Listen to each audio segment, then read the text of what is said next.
Hello, puppies and kittens. Welcome to another episode of reading of. I anticipated it.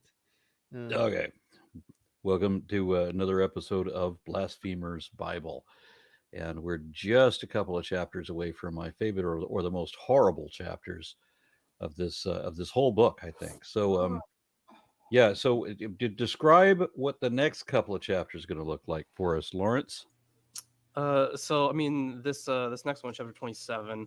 So it's about Zelophehad's daughters and how it's like, oh well, can they really receive the inheritance of the land? Because they're women and They're all that. just girls. Yeah. So Yeah.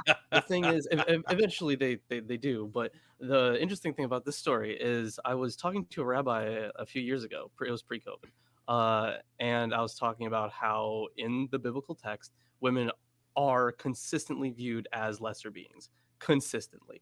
And one of his rebuttals was, well, they were able to receive the land as inheritance. And I'm like, okay, great, but also they are worth like half as much as a male slave, and then they are essentially lorded Also, over in Leviticus. yeah. So like, that wasn't addressed. He was like, but no, they got the land. Like, okay, great, good for They them. got Like, the land after they completely- begged for a special exemption. Yeah, I you was know, like, really co-parter, The man. exception proves the rule. It's like, okay, well, we'll make an exception this one time. These girls, we'll let them be like, okay, just once. Hey, that's not equality. I think that bringing something to the high priest, the leader, who then brings it to God, is not exactly begging, and I don't think it's a one-time exception. But that's just my opinion. I think there's a big difference. I think that's the proper way to do it. Why Actually, don't we see what the text actually says? There we go. Who's reading today? Lilith, you want to read? Sure. Now, how do I say this name? Zelophehad. Zelophehad. Zelophehad. All right. Numbers 27.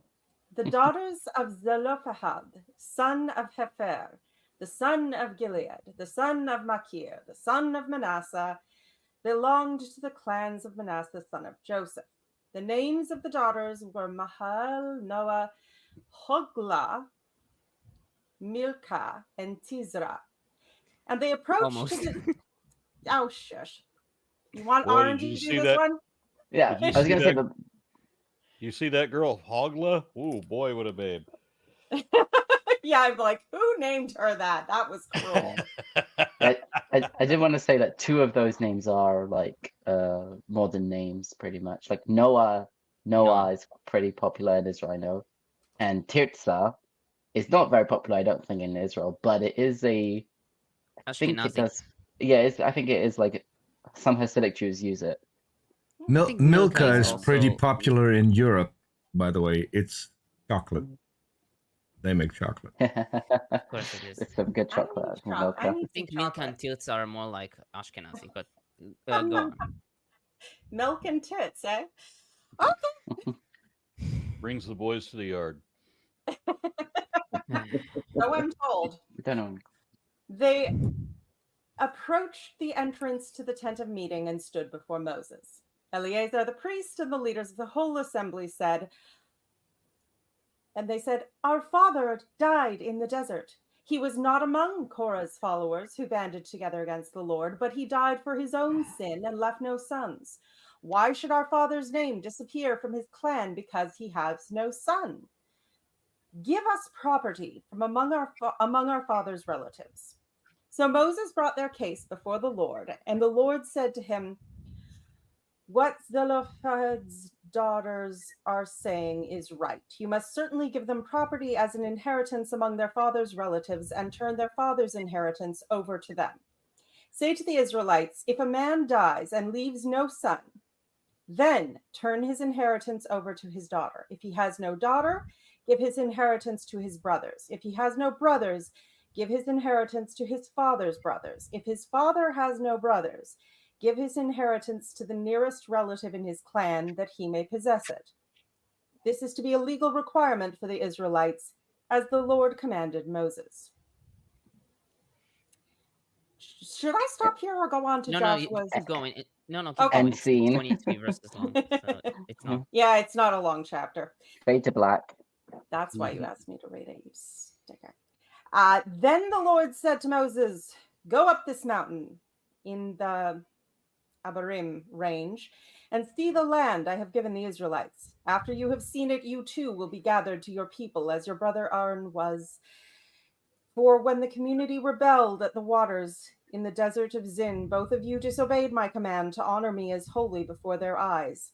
These were the waters of the Mirba Kadesh in the desert of Zin.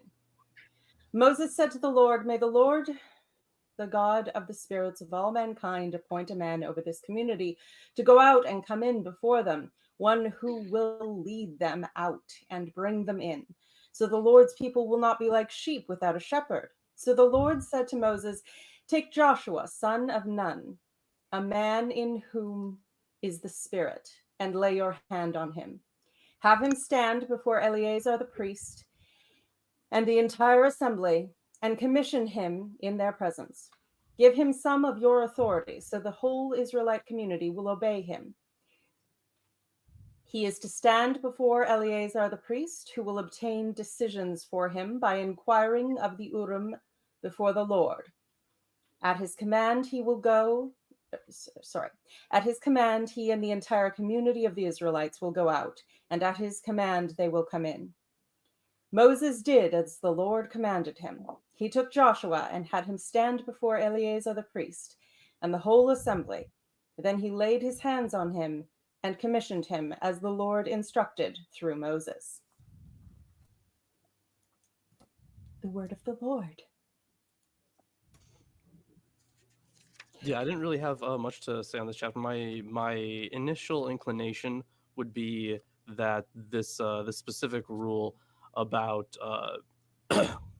about getting the land from their fathers from their father may have been this kind of, like, oh, we don't really have like a rule for that, like explicitly, but then at some point it became a problem for someone, so they had to make a rule on it. So, and that's not to suggest that this would be like the first inclination of a statute like this, but its inclusion here may have been on the basis of a conflict like that. It seems like it might have been a bit circumstantial for it to come up just there. But yes, women are, they get inheritance if they have no brothers. Isaac, do you want to start my commentary? Yeah, let's go. All right, so verse 1, the names. Milgram comments, they are probably original to this chapter, although they have been cited before in 26. Verse 33, they were added there secondarily to indicate that the daughters ultimately inherited and became clans of their own. The Midrash accounts this repetition to the merit of Israel's women, in contradistinction to their men who feared to invade Canaan and wished to return to Egypt. In 14:1-4, they boldly stepped forward and demanded an inheritance in the Promised Land. This is from Sefer Numbers 133. You never know when an act of boldness is going to be seen as an act of faith or when it's going to be seen as getting uppity and you end up skewered and outside your tent. Well, fortune favors the bold. That's not what HR told me. So, verse 3, he died for his own sin. So in the Talmud tractate Shabbat 96b, it tells that Rabbi Akiva thought that he was the wood gatherer from Numbers 15:32-36, and Rabbi Shimon thought that he was one of those who ascended. Numbers 14:44. One who ascended. Yeah, That's there's a story. I forgot what exactly it was, but it Yeah, I also read this, but now I forgot. It was here we go. They ascended like the mountain, I believe. Oh yeah. They marched towards the crest of the hill country through the Lord's Ark of the Covenant. The ones that went up by when they fought themselves when they weren't supposed to. Yeah, when they fought the Amalekites and the Canaanites. I would also include Milgram's comment on this. He writes about he died for his own sin. That is in the punishment meted out to the entire nation following the Scout episode recording in 1429. However, the meaning of this clause is unclear, for even if Zelophehad had been a member of Korach's faction, he still would have died for his own sin, quote unquote. This objection led some commentators to connect this phrase with the following. The rabbis, surely aware of this objection, claim that this clause only means that Zelophehad did not incite others to sin, that is, he was not one of the leaders in the rebellion. Yeah, I also read something about how the reason why it's kind of put there is to say like he died. The reason he had no sons was he's died without any sons because of his sins. Yes. All right, verse 4. Give us property among our father's relatives. Ashley comments. In the ancient Near East, on the third and second millennia, the possibility of daughters inheriting land existed in several forms. They could inherit as here, in the absence of sons, or after the sons in a family, or among the sons, as in Job 42:15. It seems that the normal practice in Israel was that the daughters did not inherit property, but joined the clan of their husbands after being given a dowry by their fathers. See Genesis 29:24 and verse 29, as well as 1 Kings 9:16. As the Jubilee legislation showed, the principle was that the land was to be kept in the family, clan, and tribe. Leviticus 25:10, 13, and 25 through 28. And that in essence, the families, clans, and tribes assigned to the land were only dependent outsiders on it, the land itself belonging to Yahweh. Leviticus 25:23. Right. Because if they had, like, let's say the daughters, like, if they were married off, right, then like the whole system would kind of fall apart, because like now whose land is this? Because now they would be part of a different group. Yeah, you would have to say, oh, you have to marry within the tribe to keep the property within the tribe. This way, you can marry other people from other tribes, but you don't take your property with you. Verse 12, Abarim range. Levine comments, the precise location of Abarim is difficult to pinpoint. In Numbers 33:47, the text reads, in the mountains of Abarim, facing Nevo, and the plural construct from the mountains of Abarim recurs in the following verse. In Deuteronomy 32:49, also assigned to the priestly source, the two names are equated in apposition. Ascend this mountain Abarim, Mount Nebo. The location of Mount Nebo is known, so that most likely Abarim is a more general designation for the surrounding mountainous area to be identified with Iye Abarim? Yes, yeah, Abarim. Doesn't that mean islands? No, island is with an aleph, not with an Oh, aleph. okay. So what does it mean? Like valley? Some left it untranslated. Oh, okay. Keep going. Okay. In Numbers 21:11 and 33:44, there may have been differing traditions about where Moses stood when he beheld the promised land before his death, which would explain the fairly obvious effort on the part of priestly writers to blend them. Right, we've got like Abarim facing Nebo, and then Abarim is Mount Nebo.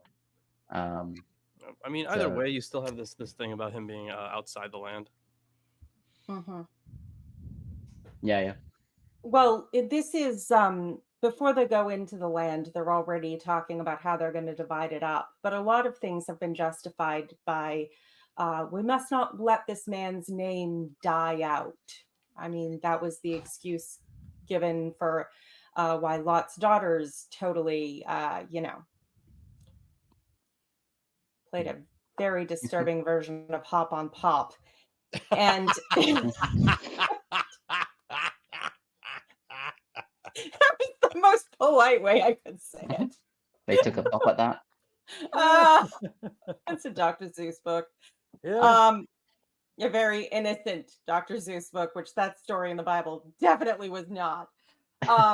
But yeah, there's a lot about not letting someone's name die out of the clan, and that's why a woman can be given to her husband's brother to have a son for him. Then that child that they make together will be accounted her husband's child, even though obviously her husband is dead in absentium. So that's always fun. Yeah. It's kind of like God's like, okay, these women will get possession of this land, and then he straight away says, Moses, don't think that you're going to the land. You're not gonna go there. This is where they're going. You get to look at it from a distance on a hill Yeah. because you pissed me off one time. Right. Okay, so now we get into the bits about the Joshua story. So verse 16, the God who gives breath to all living things. This divine title that is found in 1622 in the context of Korach's rebellion. As Milgram notes, in 1622, Moses calls upon God to distinguish between the guilty and innocent, and here it is to distinguish one who is worthy from all flesh. He further writes, there is another more striking distinction between the two prayers. In the Korach episode, Moses addresses God in the second person in 1622. Here he uses the third person. Moses, just rebuked by God in verse 14, who reminded him of his sin at Meribah, which happened in 28 through 13, feels that he is no longer the intimate of God. Indeed, he never speaks to him again directly, but only through mediation. Hence, he adopts the third person address characteristic of the sinful petitioner who has fallen out of grace. Verse 18, a man in whom the spirit of leadership. The Hebrew Bible literally reads, a man in whom there is spirit. Milgram gives four possible interpretations. One, spirit of wisdom, such as by Ashley. Ashley says as well. Two, spirit of prophecy, like the Targums. Three, spirit of skill, like Sadia Gaon and Licht. And four, spirit as a synonym for courage. He writes that either of the two latter explanations is acceptable. Lay your hand on him.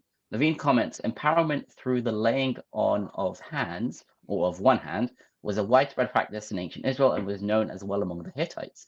Thus, the Israelites, through their representatives, laid their hands on the Levites as they dedicated them to cultic service, in Numbers 8:10. The effect of this act was to transfer authority or jurisdiction, and it's for this very reason that priests and even ordinary Israelites laid their hands on sacrificial offerings. Leviticus 1:4. Pasim.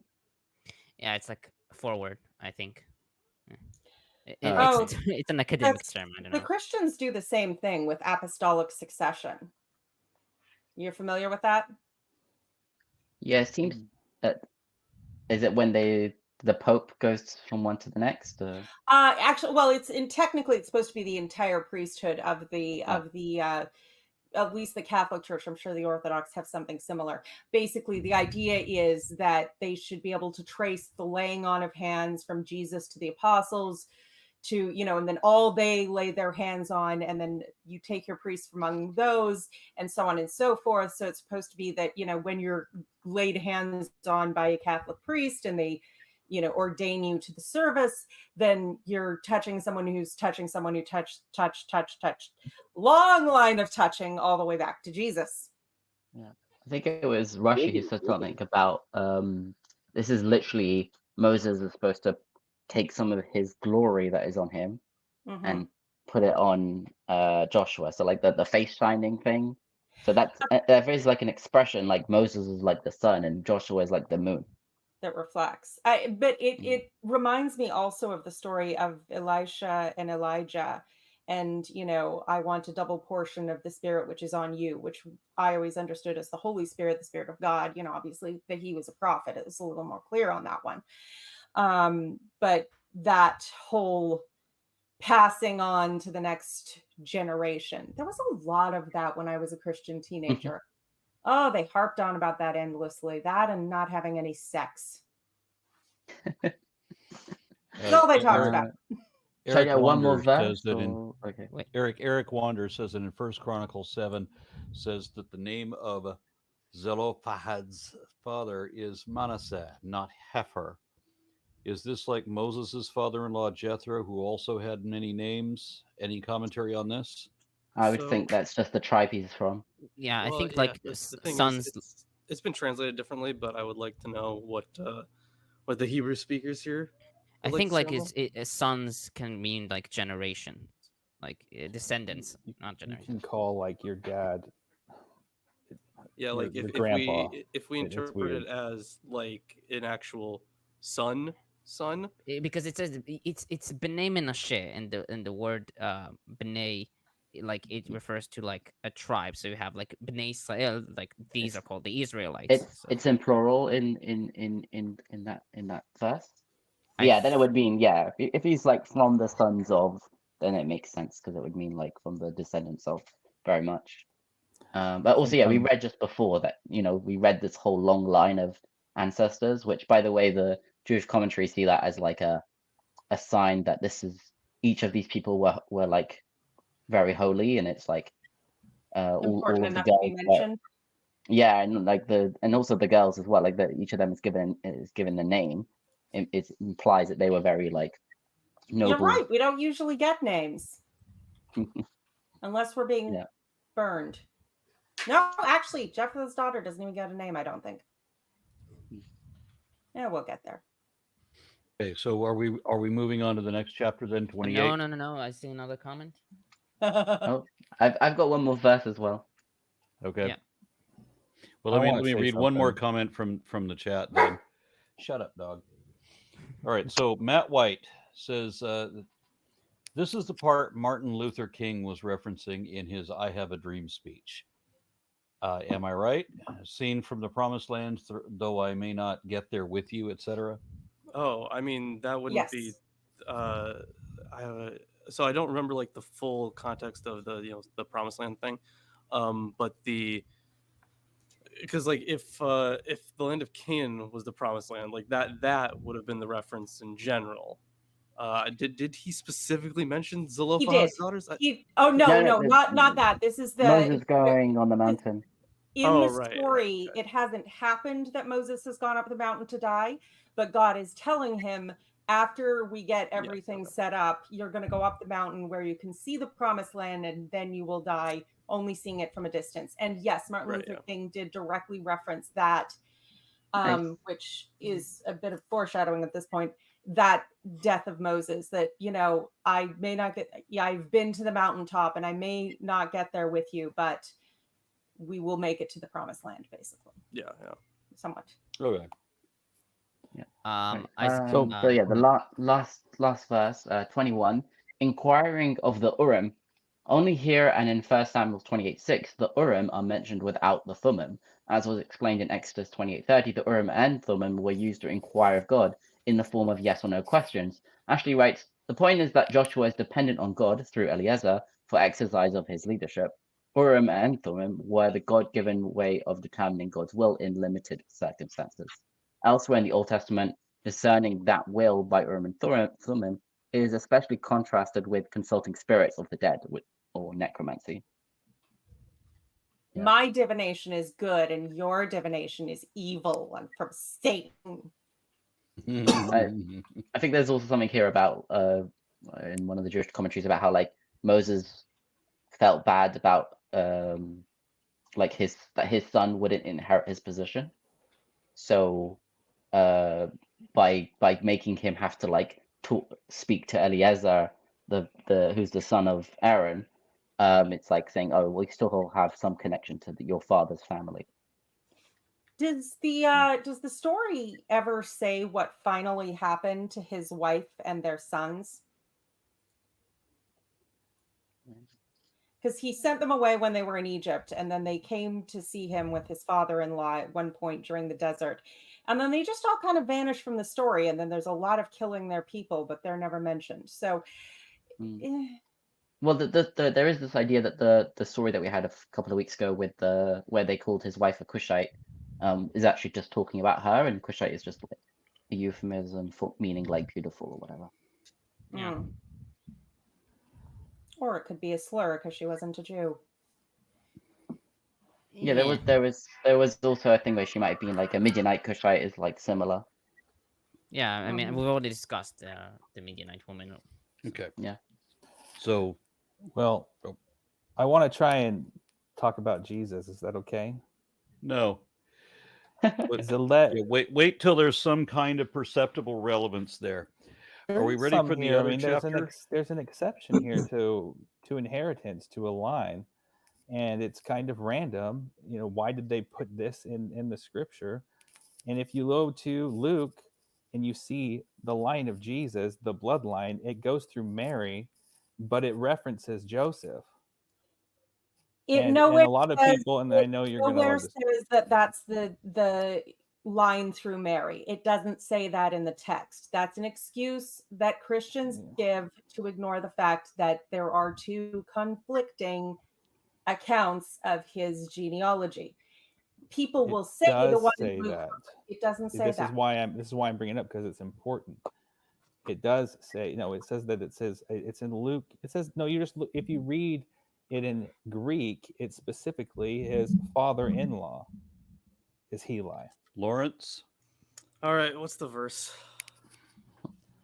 It's in Luke 3 something. Yes, because Luke remember, 3 Luke has that whole nonsense 3, about I don't remember the exact verse. 21 is when the baptism and genealogy of Jesus story begins.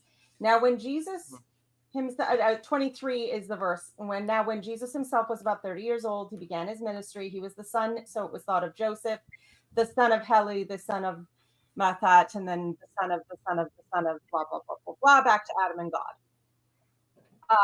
Does not say anything about Mary or in-laws or anything else.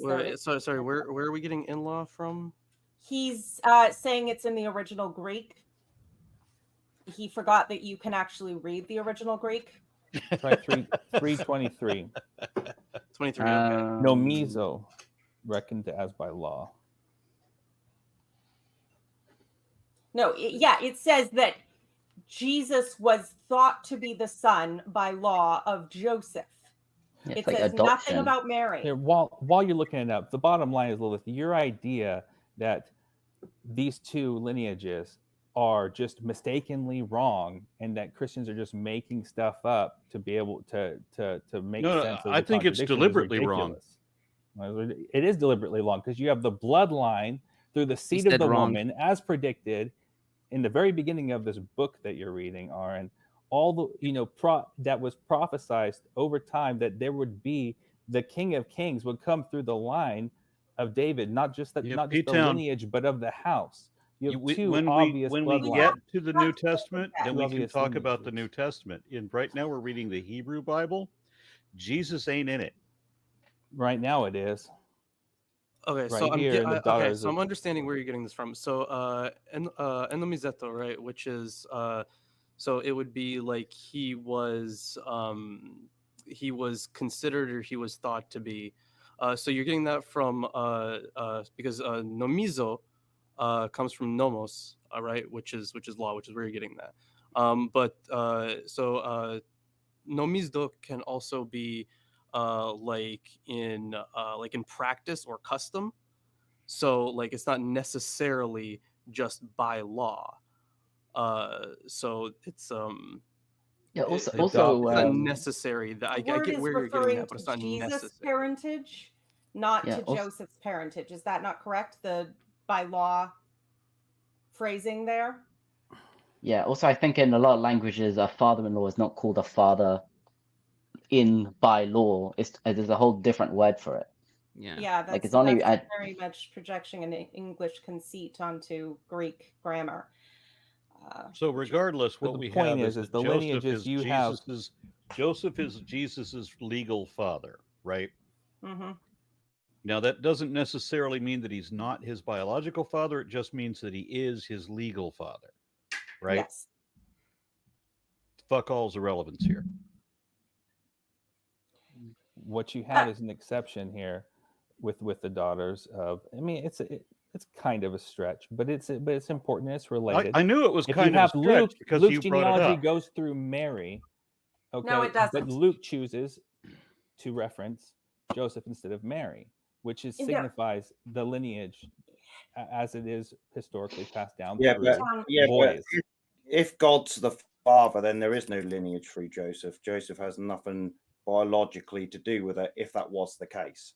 Yep. Christians claim, despite the Except- fact except it does not lawfully, as say this Matthew goes in the through it. text in Greek or any other language, they claim that the genealogy in Luke that lists from Joseph is actually Mary's, and that the genealogy in Matthew, which is totally different and more mythological, because everything Matthew does is more mythological, is in fact Joseph's. Or you can have it reversed. But that's not the only excuse or the first excuse that Christians have come up with for why these two things don't contradict. At one point, there was a Don't myth. contradict or do or don't match. What did you mean? Well, to they say do there? contradict, but we have to have an excuse why it They're doesn't. complete. They're almost completely was- different because they're different lines. I mean, obviously, No, but they're the argument again, that they're just that dumb is just not good. I mean, Well, I mean, they're or only Luke slightly St. different. Matthew. At the No, bottom. they're quite it a bit depends different. where you're the beginning of the whole part from David all the way to Jesus is completely different, or well, Right. to Joseph is completely different. Both of them trace to Joseph. There was a story at one point in the Christian church before they decided to attribute one of them to Mary without any justification, because again, that's not what the text says. There was a previous time, there was another story that went around, a myth about how there was no contradiction because it was one of those cases where a man died without children and then his wife married a relative, and then so she had two husbands and two sons by these two husbands, but they just traced them back through different lines, and that this happened twice in a row because of course Joseph is given two different fathers' names, and they're we will definitely get into yeah, we will definitely get into the genealogies when we get to it. Well, fine. Yeah. But there's a lot to talk about. Yeah, But it and has on nothing this to do with topic, Gazela Ali, who was on the panel for the Book of Mormon show, says that P-Town should become a Mormon with all this Jesus and the Old Testament stuff. Hey, then you could go to visit the Garden of Eden in Jackson County, Missouri, right?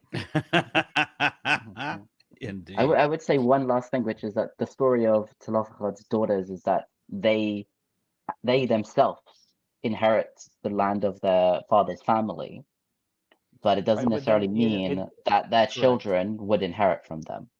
Correct. I don't know if I'm children clearly not inherit getting from it their just father. from here. I don't know if it's another part of the Bible, but the implication is that then they would therefore pass down to their sons. So, the spirit of it is that Zelophehad or whatever, he's giving his lineage to the son-in-law. Okay. I couldn't have done a worse pronunciation if I tried. Cephalopods? Dude, I've been working on it all I day. believe in you, Aaron. Zelophehad. Zelophehad. That's good. I just invented can't a tell. species. Gosh, I've worked on it all day. Sounds dude. like a Precambrian sea creature. Yeah, exactly. Indeed. Zelophehad? Oh, that wasn't bad. No, I missed a. All right. So are we now ready Yeah. for chapter 20? No, I'm not. I got more Jesus. No, I'm just joking. Go ahead. Who wants to slog through this? Oh, Jesus, the Maybe, Jesus myth. I All propose right, Lawrence. folks, It's, Okay, I'll do it's it. getting louder and I'll go. louder here, so I'm just going to pop out to the chat. All right. Thank you, Love Matt. you, Number. Yeah, I'll catch you guys later. I remember how many times I've said the Hebrew of this chapter. Like how many times in my life I've said it. Like it just flows off the tongue. Like Well, if it it's makes so you feel easy. any better, Zelophehad? I'll do it this Wait. time. You want to recite it in Hebrew just at a No. breakneck pace? No, that's fine. It's just funny. So, chapter 28. And the Lord spoke to Moses, saying, Charge the Israelites, and you shall say to them, My offering, my bread, for my fire offerings, my fragrant odor, you shall keep, to offer up to me at its fixed time. And you shall say to them, This is the fire offering that you will offer to the Lord. 2 unblemished yearling lambs a day, a perpetual burnt offering. 1 lamb you shall do in the morning, and the second lamb you shall do at twilight. And a tenth of an ephah of fine semolina flour for the grain offering, mixed with a fourth of hin of beaten oil, a perpetual burnt offering like the one done on Mount Sinai as a fragrant odor, a fire offering to the Lord, and its libation, a quarter of hin for each lamb in the sanctuary to pour out in libation of strong drink to the Lord, and the second lamb you shall do at twilight, like the grain offering on the mountain and its libation. You shall do a fire offering, a fragrant odor to the Lord. And on the Sabbath day, 2 unblemished yearling lambs and 2/10 of fine semolina flour, a grain offering mixed with oil and its libation. The burnt offering for 1 Sabbath to the next, besides the perpetual burnt offering and its libation. And on your new moons you shall offer up a burnt offering to the Lord, 2 bulls from the herd and 1 ram, 7 unblemished yearling lambs, and 3/10 of fine semolina flour, a grain offering mixed with oil for each bull, and 2/10 of fine semolina flour, a grain offering mixed with oil for each ram, and 1/10 of fine semolina flour, a grain offering mixed with oil for every lamb, a burnt offering, a fragrant odor, a fire offering to the Lord. And their libations, these will be half a hin for the bull, and a third of a hin for the ram, and a quarter of a hin for the lamb. Wine, just wine thrown in at the end there. Yes. Okay. This is the burnt offering for the new moon on each new moon of the year, and 1 goat as an offense offering to the Lord, besides the perpetual burnt offering, will be done, and its libation. Isaac, you had to recite that. Well, the Hebrew is it's just when you get used to it, it just goes really quick. You And don't also, think like, about it. yeah, and it's also even like a tune to it. Like, Sarani, Sadat bin Chablo, La Bishamet, La Kevsa, Chad, Laila, Reich, Tichich, Shell, I don't know. Yeah, it's just Oh, like, when you put it like Yeah, that, what a it's tune. Yeah, what a jam. What a no, ballad. it wasn't during the tune. He Yeah, was yeah, saying yeah. it, but it's quick, but quickly. And Ashkenaz Yeah, I was Hebrew, kind of, which and also switches like when everything. you, and also you kind of, when you say prayers like every day, the same thing, and you don't really care what you're saying, you end up kind of mouthing it without actually enunciating it. So it just becomes like blah blah blah blah blah, and you just kind of mouth it, and then you end up just saying the whole thing really quickly, and people are like, there are a number of times when I've like enjoyed a pop song or a metal song or whatever.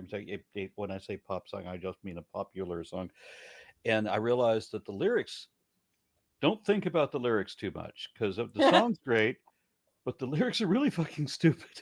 I hate the trend to repetition. The lady, oh God, there's been a couple of different songs that have been on the radio called Baby, where like 90% of it is just baby. Yeah. I'm not just talking about the Bieber one. There was another one. There was And one of those Jim comes out Steinman- every 6 years. Jim or so. Steinman wrote all these great songs for Meatloaf right back in the 70s, but all the songs he wrote is just repeating the same sentence over and over and over and over and over again. I mean, that's all the music I listened to growing up. Like every like religious Jewish song is like 2 verses of Psalms repeated again and again the whole song. Oh, Like it's like the chorus and the bit before is like the same bit but just repeated. You know, sometimes I'm I'll do having the flashbacks to worship songs with stanza at the end, which it means something that it doesn't mean in normal musical context. It just means we're going to repeat this chorus until enough people come to the front to either give their lives to Jesus or repent would for just say- backsliding. So yeah, just go up front and pray, so we'll leave you alone. Yeah. And I know it's irrelevant, but no. just say that there is like a piece by Steve Reich called Tehillim, which is basically like this, but I absolutely love. So yeah, but it's probably more than 2 verses. It's probably like a whole song. no, it's or 2 something. verses. It's Oh, yeah? like a part song, essentially, but it's a part song. But continue, please, Lawrence. All right. So verse 16. And in the first month, on the 14th day, You of could this have done month- like you could have gone to like verse 26. No one would have noticed. That is true. That is That is- absolutely You true. could have skipped to the I end will. of I would. 29. No, Dick. I mean, it Uh, would be handy. I think it might be a good idea to kind of like at the end of each section to kind of say like, well, what's going on, because like what we've done. So they've said to think about how many animals this is, right? So there's a daily offering in the morning and the evening, and then on the Sabbath you have an extra one in between of 3 different animals, and then what did we already do and then on the new moon. yeah, the new So moon. new Every moon, month. so like the first day of the month in the Jewish calendar, you're supposed to bring an additional offering as well. It doesn't talk about when those happen on the same day, but yeah. And then it goes through the holidays. So it's literally like there's so many animals, and when you get to like the last, like the Feast of Tabernacles, is like it's a bit crazy. I suppose you probably Okay. have to do both, right? If they fall on the same day. Yeah, doing it for 2 different these reasons? they appear to Possibly, be yeah. short forming basically all the regular offerings, aside from any time you sin or make a vow or have a ceremony or ritual.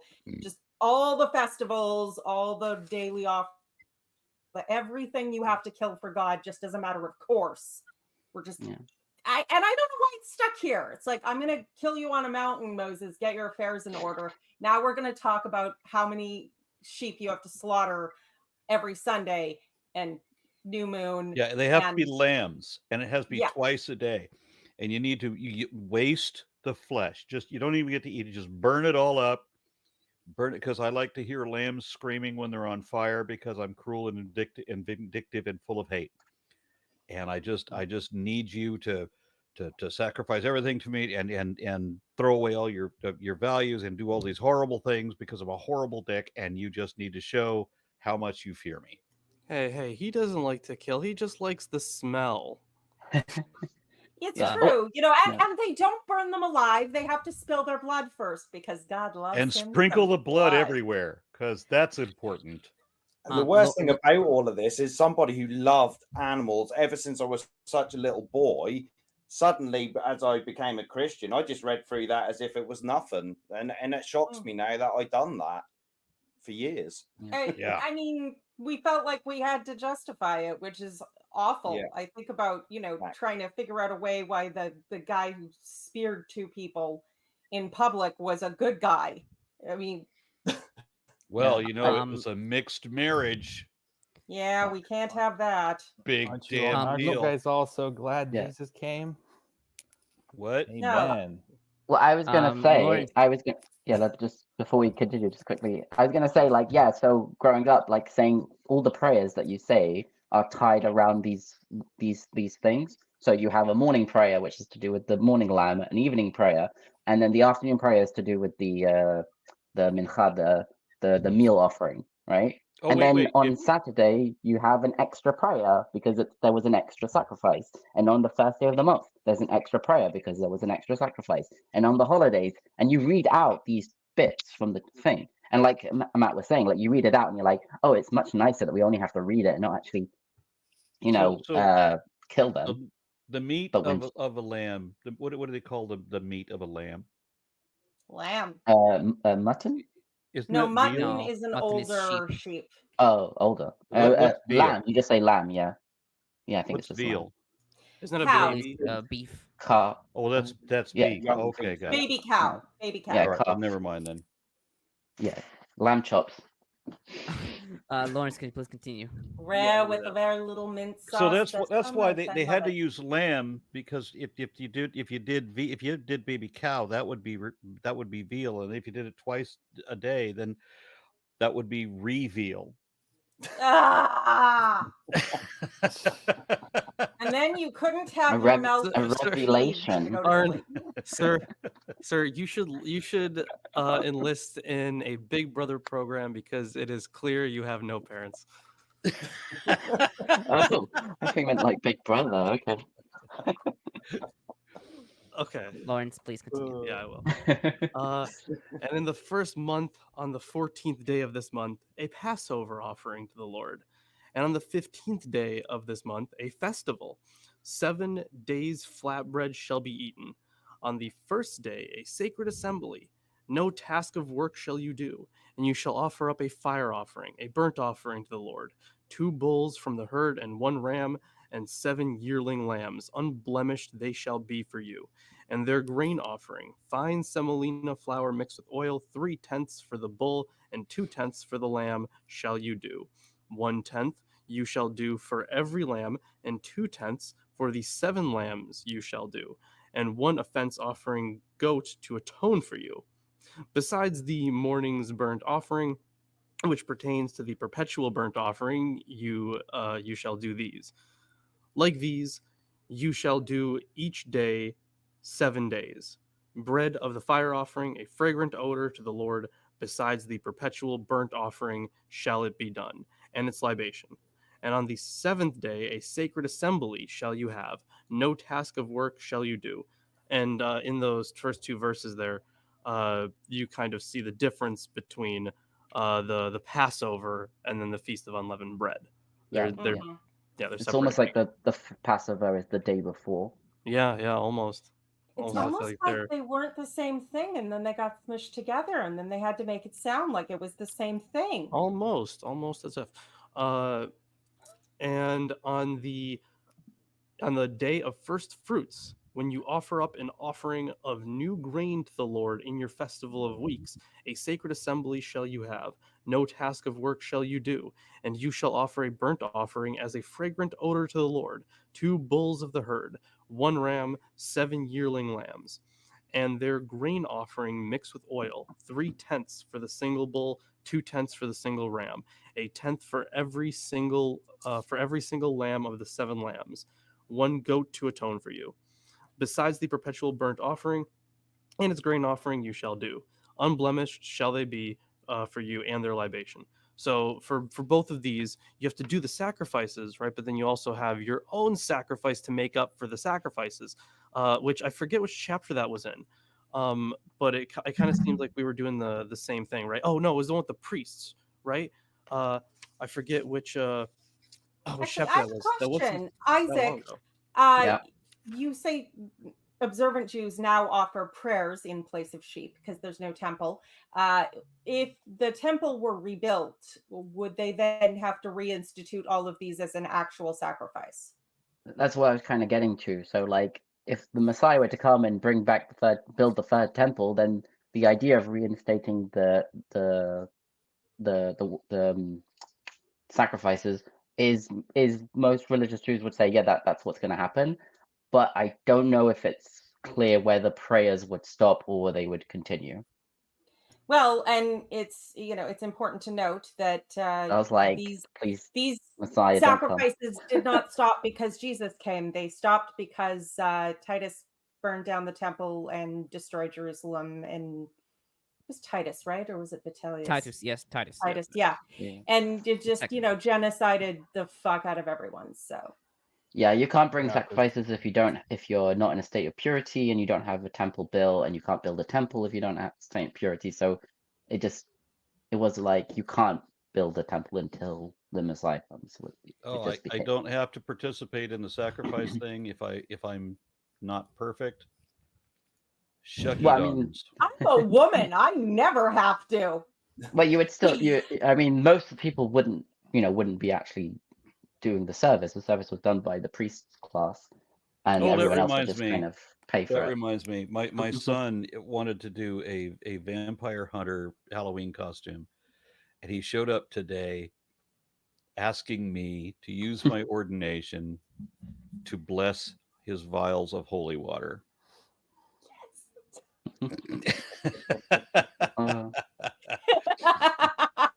Yes. In the Peter, name can of Beelzebub. And Lucifer. I laid my hands upon the vials and said, "Let there be slack." Peter, can you add the comment by Tab Aux to the as a chat to be read out? I think that would be fun. The one with the restrictions, you mean? Yeah. I think it's quite fun. Okay, I'll post it there first. If someone wants Yeah, to we can do read it it. Oh yeah, but also, so while you guys do Yeah. that, so it was actually the chapter I was thinking was chapter 19, where the priest is said to burn he's supposed to burn like a cow or something, right? And then it was the Eliezer one, yeah. So when he slaughters the red cow, right, the red heifer that has no blemish, right? So after slaughtering that one, he then has to slaughter another one to kind of make up for that. So that was what reminded me of this chapter here, this end part. So I have to purify myself by killing an animal for the sin of having killed an animal. Yes, but see, one was for something else though. No, the I think the second sacrifice is more of it's part of the purification, no? Because yeah, because you partaking in the purification, you become impure. You have to then bring right, yeah, a sin offering for the Has becoming. anyone ever done a rough estimate of maybe of 1 year with the census taking of how many people roughly that we know of how many animals, just as a kind of a round guess, are being sacrificed in 1 year? Do you I'm know sure there's a spreadsheet somewhere. Isaac, you have to read out the comment for me to highlight it because not everyone is looking at the chat. So there's a lot of. I put Is it. this the one with Tarb Oxwith? Because I was Yeah, Aaron. Yeah. Okay, so Tarb Oxwith, all these restrictions as to what Jews can and can't do on the Sabbath. Guys, I don't think they even can control weather, even if they wanted to. You just pray hard enough. Yeah. Well, we do have a prayer for rain. Exactly. Well, I'm sure if you get your Jewish mother to go outside and nag the weather until it does what she wants. It's quite fun because they like we don't start saying the prayer for rain until after this date, so that because people going to the festival, they don't want to get caught in the rain, so they're like, okay, we'll start saying this prayer like a few days after everyone gets home. They're like so sure that it would work. Well, yeah, it's the end of October. Why not? Isaac, do you want to start reading Oh, my yeah, commentary? start? Yeah. It's short. It's only one page. Oh, of course, yeah. 28. Wait, are we already? Yeah. How far have we That got was into 28. this? That was 28. We finally finished. Okay. Yeah, so 28 is daily Sabbath, new moon, and then the Passover festival of matzah, and then of course the festival of weeks, which is called the festival of first fruits here. There's a festival of matzah. Well, that's another name for Passover, and we Is just a were saying festival the same thing as a ball? Lauren, please. Come on. That was a lot better than your previous. Come hit your husband. That was a lot better than your previous revelation. I'm calling the police. Revelation. Okay, verses 3 through 8. These verses are similar to Exodus 29, 38 through 41. 11 through 15, Ashley comments, the celebration of the beginning of the lunar month or new moon is instituted here. It is not found in Leviticus 23. Although since it is assumed in Numbers 10:10, perhaps it is not so much the marking of the passage of the month, but this special sacrifice that is instituted. The Hebrews celebrated the new moon throughout the life of the nation.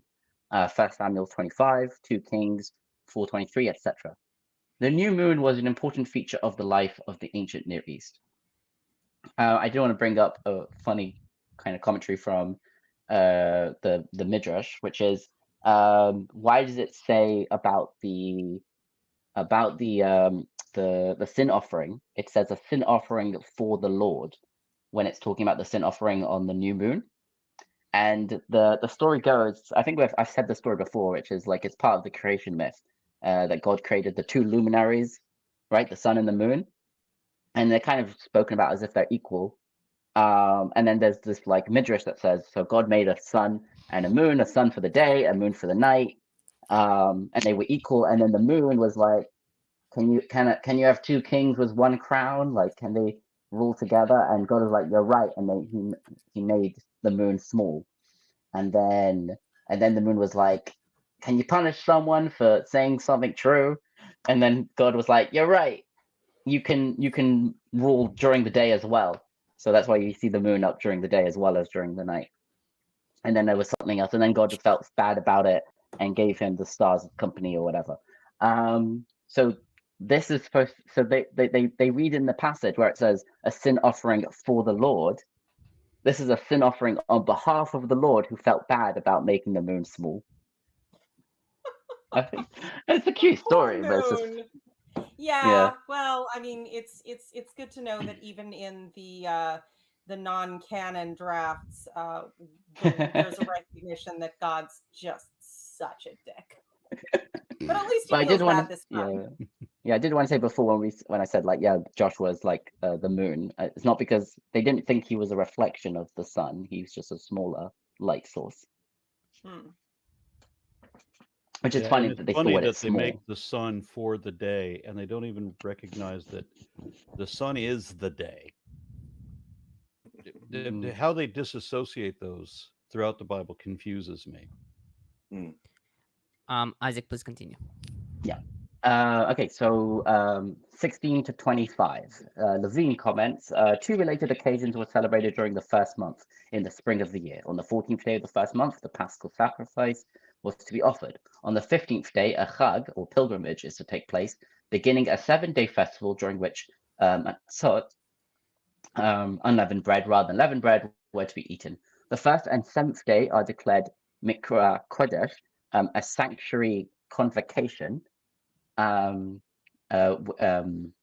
which is translated differently in different translations, when assigned labor is also forbidden. Each day for 7 days, a fixed regimen of sacrificial offerings is to be presented, all in addition to the tamid, the daily offering. Yeah, the perpetual daily offering. In this respect, there is no distinction made between the 1st and 7th day, and the 1st and 7th days, which are sacred convocations, and the 5 days of the festival intervening between the 1st and 7th days. Such a distinction is clearly evident, however, in the regimen of the offerings for the autumn festival, as prescribed in Numbers 29, 12 through 38. Yeah, I've got to read this comment from Eric Wander. It says, the new moon sacrifice, here are 2 bullocks, 1 ram, 7 lambs, and a goat. But Ezekiel 46:6 says it's 1 bullock, 1 ram, and 6 lambs. Is this a contradiction or not? So I actually luckily had this on hand. This is Ezekiel. This is a commentary on Ezekiel, but from Walter Zimmerly. This is probably the best commentary on Ezekiel ever published.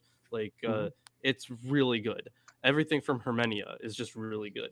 But either way, so yeah, he does note the issue there, right?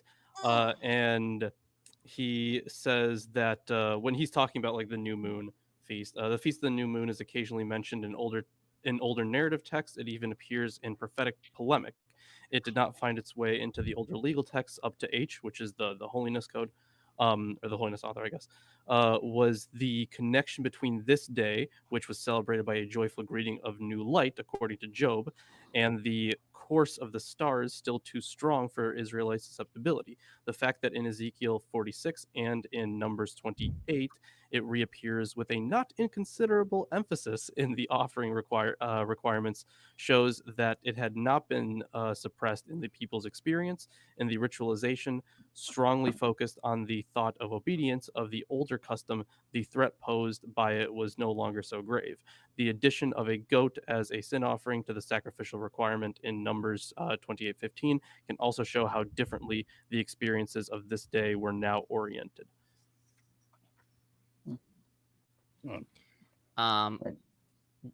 There's only one comment on this, I swear. Oh yeah, there's one more comment. Yeah. I haven't heard about that contradiction. I'll have to look into that. Yeah, I would say that the goat difference maybe isn't as important, but the difference in number of lambs is more interesting. Might be something to look into. Okay, so verses 26 through 31, Milgram comments, like the Sabbath, the Feast of Weeks is independent of the lunar calendar. It marks the beginning of the wheat harvest, which occurs 7 weeks after the beginning of the barley harvest. Leviticus 23:15 through 16. The offerings listed here are also given in Leviticus 23:18 through 19, except that the quantities for the bulls and the rams are reversed. The rabbis hold that the list here is a musaf, a supplement to those listed in Leviticus 23. Okay, that's interesting because they both already are a supplement to the daily. Yeah. Okay, so they see a contradiction and in the Mishnah in Menachot, I'm guessing. Yes, man. 4:2 through 3. Oh, because Yes. it's a Mishnah, right? Hold on, Yes, I have true. one, Chapter 4, one quick Mishnah question, 2 and guys. 3. Wait. Yeah. Yeah, one quick question about Hebrew here. Mhm. So I'm going through the thing in Ezekiel, and it says that the Greek has a singular referring to, and then this is in verse 46:6 of Ezekiel. But I just want to compare here. So I don't know what this word is, but I think I know these letters. So Aleph, Yod, Lamed. I Oh, use that's a a deer, ram? Oh, a okay, ram or a deer and something. great. So apparently the Greek has that as a singular. So that's Yeah. interesting. I No, might it's have a an- singular. It is. my It's a commentary No, singular. might have- I mean, in Ezekiel, yeah, the Greek would have it as a singular. The Septuagint? Yes, the Septuagint would have it as a singular, so it would just be the one in the Greek tradition. So that's interesting. My commentary might have the answer to Eric Wander's question. If you want me to read it, I didn't catch that first, but it's with each Oh, the bull, ram, contradiction. yeah, with each bull, ram, and lamb, there was to be the appropriate grain offering. Though no drink offerings were explicitly mentioned for the first day, except what went with the regular burnt offering each day. The male goat for a sin offering was mandatory, however, as was the regular daily burnt offering. So were there duplicate offerings going on? So Or on might- the new moon, besides the daily ram in the morning and the evening, there is supposed to be. There's two different Was it a opinions, right? ram Over or a here, lamb? oh, It the was daily. twice. Yeah, you got to work on your medications. It's the lamb that's twice a day, and the ram it's only way. You get those, you're going to overdose. Yeah, the daily is a what was it? Yeah, that's annoying that they're so similar. I hate the scrolling on here.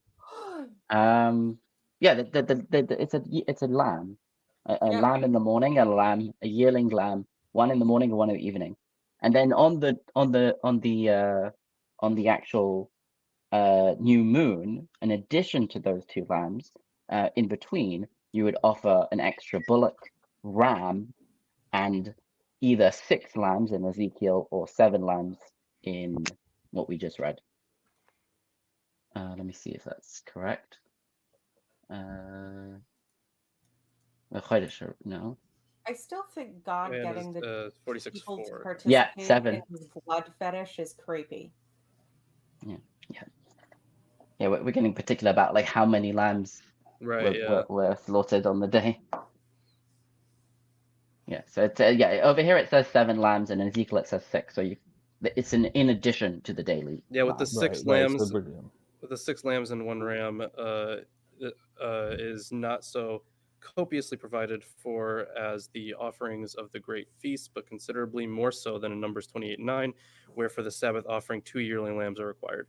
Admittedly, there in verse 10, it is explicitly observed that besides that, the tamid, the regular daily offering, is also to be offered. According to 28:3, the latter consists of 2 yearling lambs. Here too, the burnt offering is supplemented by the cereal offering, which, as in 45:24, consists of an ephah for a ram, while the contribution for the lambs is left to the giver's discretion.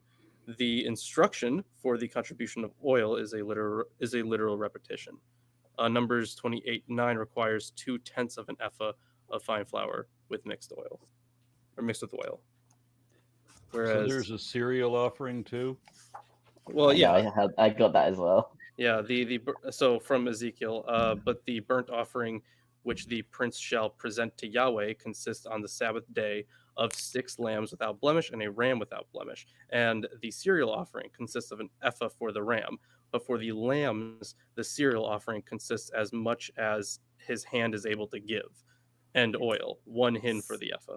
So Yeah, yeah. we're rolling the Cereal- meat in flour and cooking it with oil. This sounds like chicken fried steak.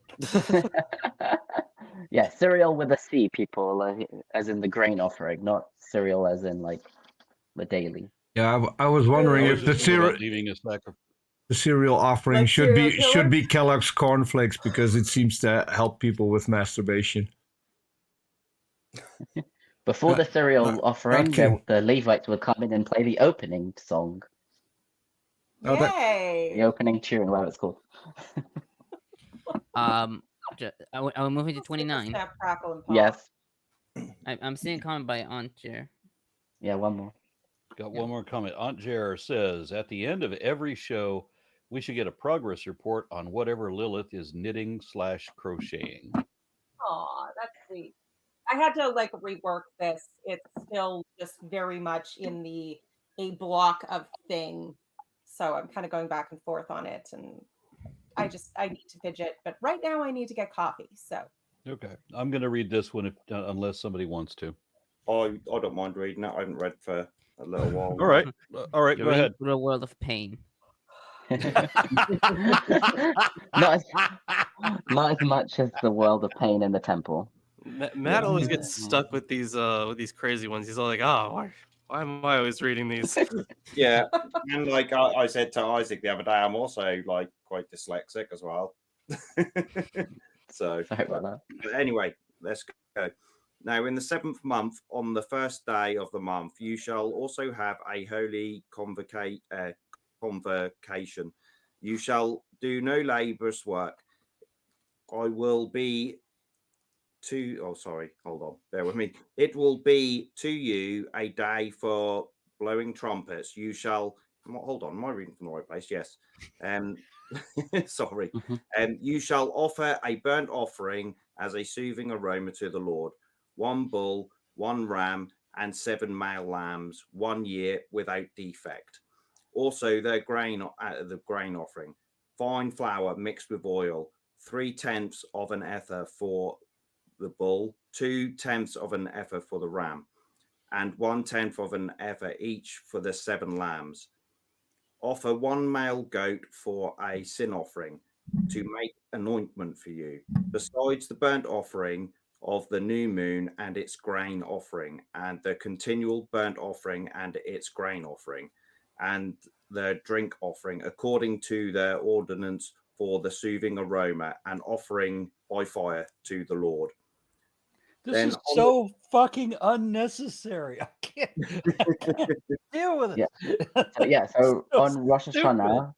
Hashanah, which is like the Jewish New Year now, back then it was the first day of the 7th month. It's the first day of the month as well as first day of the year. So you have the daily offering, the new moon offering, and then on top of that you have the extra offering for this festival, the Rosh Hashanah. Yeah, I'll Do try and remember. you have 2 calendars going on, or It's just a different numbering system. So like the years of creation or whatever, like the number of the year, what year are we in, is counted from Rosh Hashanah, which is in like around September time. And but the first month that's in the Bible, when it says first month, that's what we call Nisan, which is in spring. So and that's normally considered like the beginning of the regnal year. Yeah, so- one thing I guess, right, I've read through this several times over the years, and that kind of always got stuck in my head, and I could be wrong, you could point me out here. I've read quite a few times in different places, continual offerings. Yeah. Now, does It that means the literally daily. mean there will be continual offerings going on? It means the daily offering is called the continuous offering because it's every day. And there's one in the morning and one in the evening every single day. Oh, So, right, okay. so I just want to bring something up since Piton just asked about I think he asked about the Jewish calendar. I Yeah. remember trying to figure this out because it is difficult. It's a lunar calendar, isn't it? Yeah, so it's a lunar solar calendar. So the Muslim calendar is completely lunar. So the months follow the new moon as the beginning of the month. the full moon is the middle of the month. But because they're fully lunar, and the 12 lunar months is not equivalent to a solar year, you end up with the months moving around the solar year. So Ramadan, which is one of the months in their calendar, is at different times of the year all the time. Sometimes it's in winter, sometimes it's in summer, which can make a big difference if you're fasting from sunrise to sunset.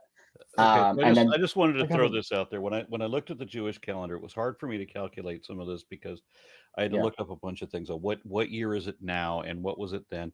And I just for anyone curious, a lot of Christians will make this weird ass argument about the BC versus AD because they don't realize that Pope Gregory in the 1600 something arbitrarily created a new calendar and backdated it. So that's why there's this division that Christians think is so important. And so that Jesus would have been born in the Jewish year 3758. That's about right. Yeah, we're currently in 5,784. From creation, by the way. 5,784. Okay, thank you. That was going to be my next question. Back on the calendars thing, I think, is it true that the Genesis calendar is like the month of Nisan, isn't that the 7th month of the Genesis calendar, and then it was changed other way around? It's the other way around. No, you'd have to go to your Nissan dealer and find out. Anyway, in the Bible, the first month is the month of spring when you have Passover and the festival of unleavened bread, and the 7th month is when you have the Rosh Hashanah and Yom Kippur, the Day of Atonement. So at some point they were like, we don't really have a festival on the 1st of Nisan, but we do have a festival on the 1st of the 7th month. So it kind of makes sense to make that a festival of the new year, probably. But it might have also been influenced by the Babylonians. The names of the months are all Babylonian, like Nisan, Iyar, Tammuz, Av, Elul. The beginning of the year. But the the reason why this was important to me is because some of the dates. Tarb Ox just commented in the chat, Nissan, I'm a convert. I celebrate Toyotathon now.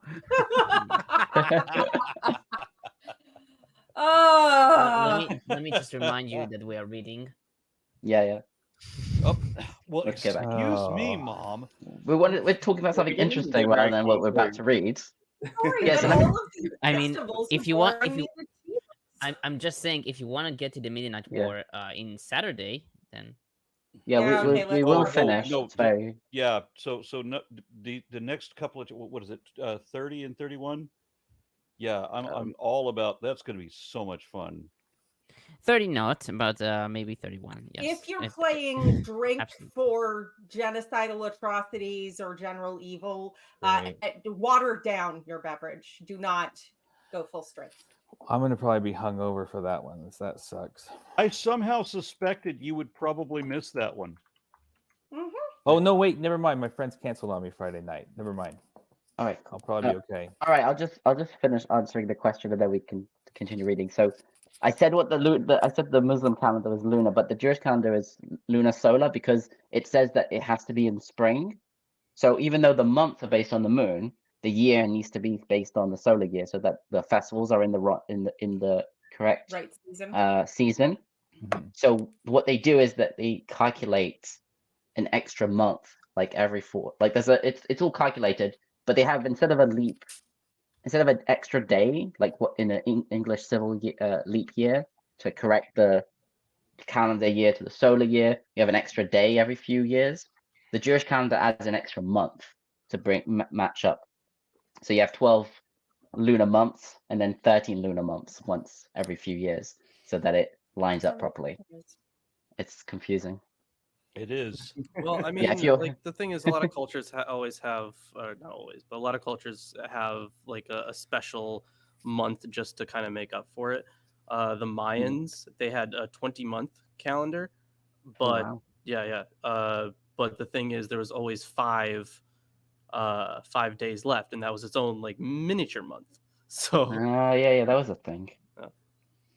And then there was that what was that Michael Crichton book about Eaters of the Dead, where he was talking about the way that the Vikings would measure their months. Where you would need to do everything would be in 12, but they're kind of uncertain as to whether they're actually 12 months or 13. So you would need, for your expedition, you would need 12 people who are all of the same nationality, and then one person who doesn't belong, so that you can count both as 12 and as 13, depending on how you count it, just so you can be as ambiguous as the calendar is. Because now think about this: if God had created everything, isn't it amazing that nothing about the way we count time is in round numbers?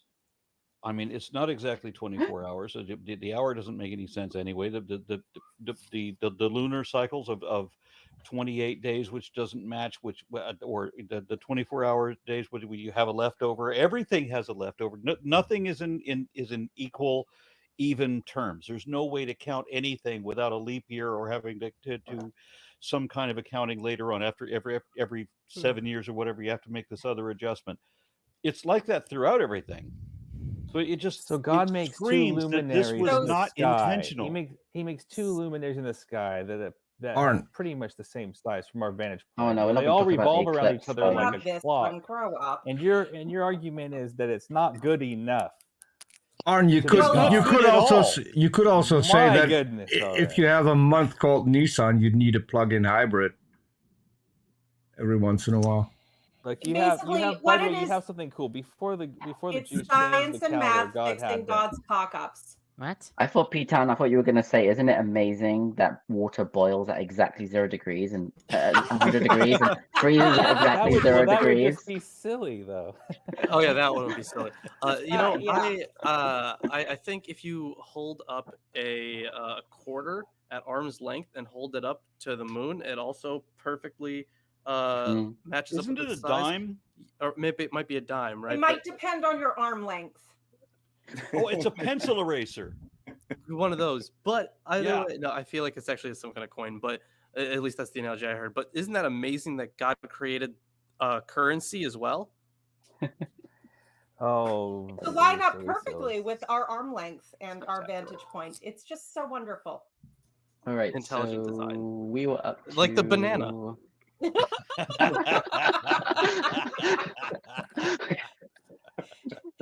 So we're back to using math to fix God's fuck-ups.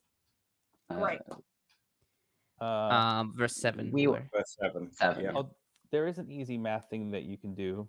By the way, operating under the presumption that God did instruct them to change the calendar, like the first of the month later on. I think it's some like Exodus 12 or 10 or something. It was later on. If you operate under the presumption that the first of the month was different, so until he instructed them to change it, you go to the 7th when it comes I to don't think they change Noah's it in the flood. Bible. I think it's a later adaptation. I think the Bible is consistent. The first month is in spring. Yeah, I'll have to. I don't know about.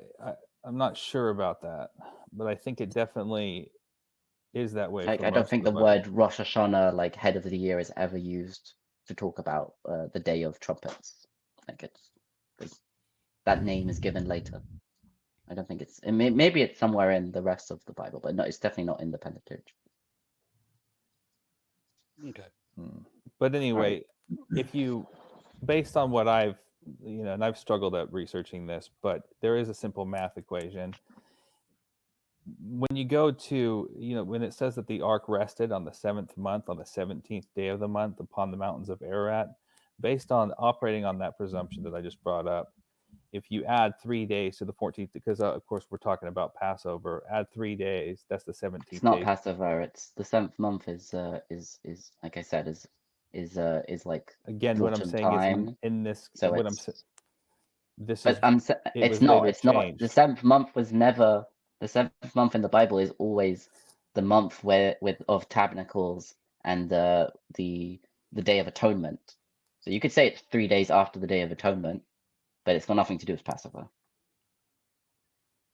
Right. It wouldn't have anything to do with Passover. I'm just anyway. I'm trying to say that there is a parallel between the rebirth of the world, with the Noah's Ark landing on the mountain and being rebirthed with the Spirit when Jesus ascended. What a coincidence. And it's So you've got a rebirth of the world from a flood that never happened with a rebirth of the Spirit which doesn't exist.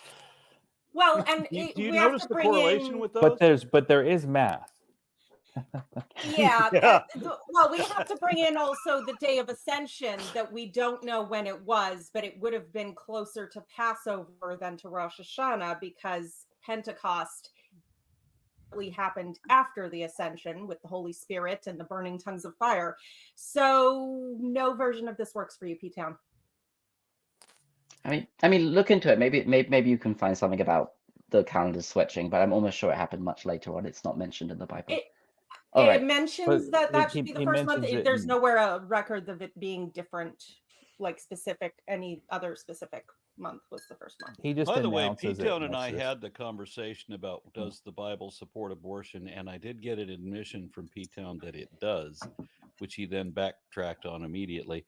So when are we going to do the next? definitely not what I said, but that is definitely what you said, and it was recorded. under the presumption that I she's checked. pregnant, I checked today. which is not what it's P-Town. about. P-Town. I checked but today. P-Town, I we were have not the clip. Hold on. Where you And then you admitted. were like, "Oh, I gotta run. No, we're done. See ya." Oh, no. We were not talking about a single person. This was a law for the entire community for every single time that a man suspected his wife of cheating. So you're saying that absolutely on none of those occasions, however many instances those would have been, there would never be a time when the woman is pregnant? No. You stated yourself, if in fact she was pregnant, if one of these women was pregnant at the time that this happened, yeah, that would be an abortion with God's direct involvement and endorsement. Yes, you admitted that. Yes, it's recorded. Yes, we've got it. We can play it back. Yes, I mean, we under could all what I of was these asking you- conditions, all of these conditions, then yes. What all of these conditions? Oh Is she my pregnant? God. Yes or no? Yes. In the thing is, I think the point is that there is at least one specific case in which an abortion would be performed. Involuntarily, incidentally. I mean, on Saturday we're gonna be killing a lot of pregnant women anyway. So Oh, we're gonna I'm get sure so God's into fine it with that. this Saturday. P-Town, don't miss that. God loves If you dead still babies. love your God, don't miss this show. But I just wanted to know, biblical cosmology. Was that the next one we were going to schedule, P-Town? Yeah, we were waiting for Lawrence to do his hate on flat earthers or something. I'm not. I mean, it's a fun thing. I mean, at the very beginning, I'm going to be like, okay, the Earth is not flat, but then also the Bible does. I struggle with the phrasing. It does Gonna use contain the flat Earth arguments. Well, do you believe the Earth is flat, Peter? The Bible No, it assumes doesn't. flat Earth. Yeah, it assumes a flat Earth. Yeah, Most Yeah. flat No, it earthers doesn't. say It's a it, big yes, it does. enough. Oh my God. and I will I go think- through the video and prove it. Yeah, Tom, what's my the God. continue? I am so And- looking forward to that, Lawrence. So we will have our conversation with P-Town will probably be moot because Lawrence does a thorough job when he does his. Yeah, I love your videos. Thank you. Lawrence. I appreciate that. Yeah, You have you great are videos. very thorough. Yeah, join the Discord to find out when Lawrence is going live. yeah, damn Yes. straight. Do it. All right, Right, so, Matt, do you want to continue? Yes. But then on the 10th day of the 7th month, you shall have a holy convocation and shall humble yourselves. You shall not do any work. You shall present a burnt offering to the Lord as a soothing aroma. 1 bull, 1 ram, 7 male lambs, 1 year old, having them without defect, and the grain offering and fine mixed flour with oil, 3/10 of an ephah for the bull, 2/10 of one for 1 ram, 1/10 for Right. each of the 7th lambs, one male goat for a sin offering, besides the sin offering of atonement and the continual burning offering and its grain offering and the drink offering. Then on the 15th day of the 7th month, you shall have a holy convocation You shall do no laborious work, and you shall observe a feast to the Lord for 7 days. You shall present a burnt offering and offering by fire as a soothing aroma to the Lord. 13 bulls, 2 rams, 14 male lambs, 1 year old, which are with a defect, and their grain offering, fine flour mixed with oil, 3/10 of an ephah for each of the 13 bulls, 2/10 of an ephah for each of the 2 rams, and 1/10 for each of the 14 lambs, and 1 male goat for a sin offering, besides the continual burnt offering, its grain offering, and its drink offering. On the second day, 12 bull. On the second day, Yes. 12 bulls. Wait, I was 2 supposed to rams. kill half my livestock on the first day? So on this festival, we said it's a 7-day festival. The first and last days are special convocations, whatever. Just means like they're Sabbath days. You can't work on those days. But in the temple, it says each day they brought a different number. And you'll go through. The first day was 13, and now we're gonna have 12, and it's gonna. Leave it to religion to make "you shall do no work this day" into a threat. I mean, I'm 14 male completely lambs, down. 14 young bulls too. Exactly. I'm completely down with, we don't have to work today? Groovy. And then you throw in, but if you flip on a light switch, we will kill you. Or maybe just, cast you out from your community to die alone in the desert. Well, the death penalty isn't applicable for like the derived laws. It's only like for lighting a fire. And I love 2 how witnesses. Jesus comes along. I love how Jesus comes along later on and violates all these commandments, saying, well, hey, if your cow fell into a hole, you would jump in to save that cow, and it doesn't matter what the Sabbath is, right? And so Jesus violates that, right? And the Jewish laws about washing your hands, and Jesus says you don't have to wash your hands because it's not what goes into your mouth that corrupts you. It's the magic words you speak out of your mouth that somehow corrupts you, because I'm stupid. And then he goes against these other commandments. Yeah, and so the Old Testament allows divorce, and then Jesus disallows. He just contradicts all this stuff, and then says that he's here to fulfill the law. It's fortunate that Jesus said you don't need to wash your hands, because there is this idea that during the Black Death, Jews didn't die as much because they washed their hands before they ate. I thought you were going to say I would Jesus believe brought it. on the Black Death.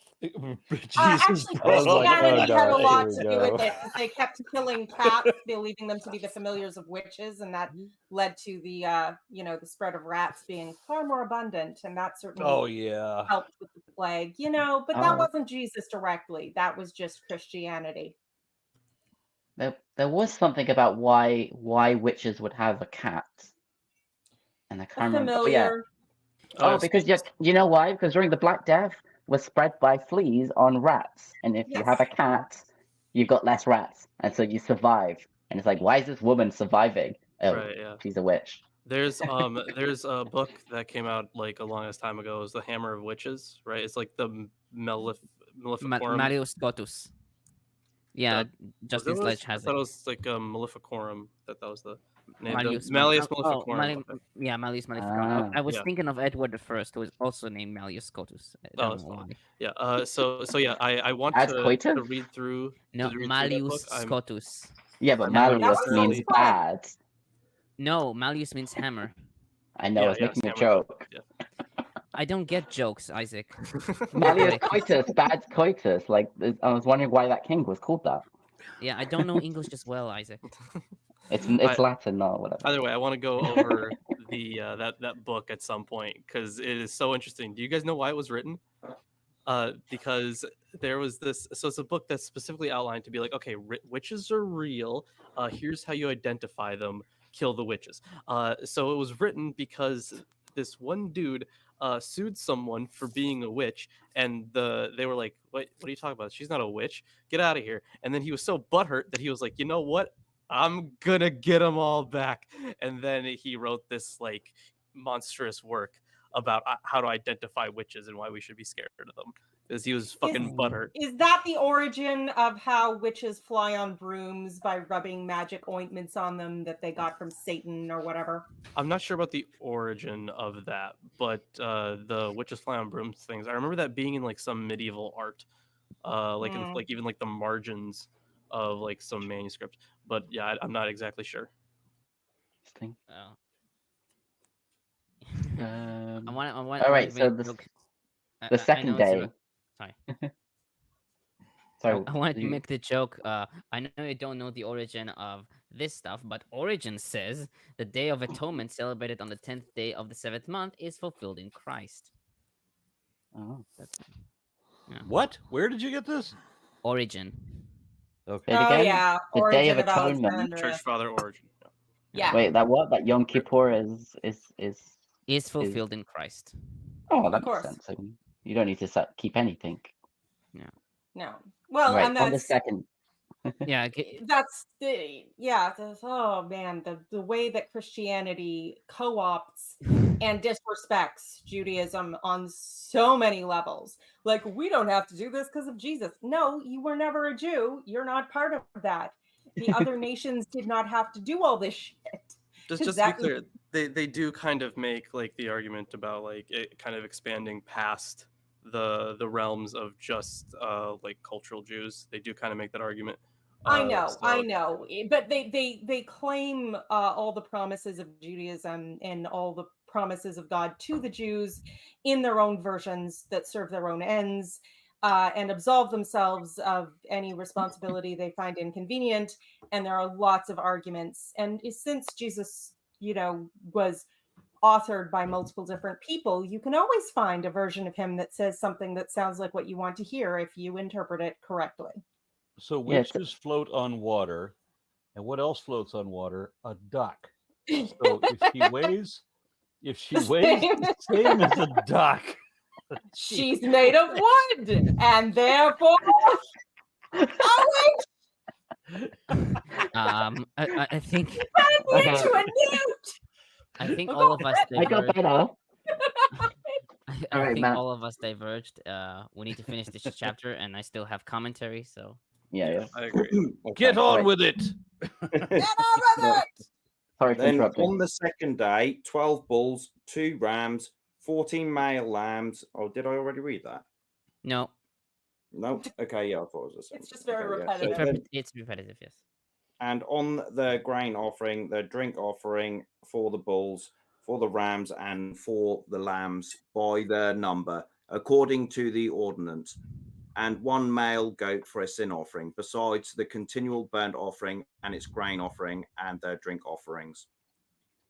Then on the third day, 11 bulls, 2 rams, 14 male lambs, 1 year old without defect, and their grain offering and the drink offering for the bulls, for the rams and for the lambs by their number according to the ordinance, and 1 male goat for a sin offering, besides the continual burnt offering and its grain offering and its drink offering.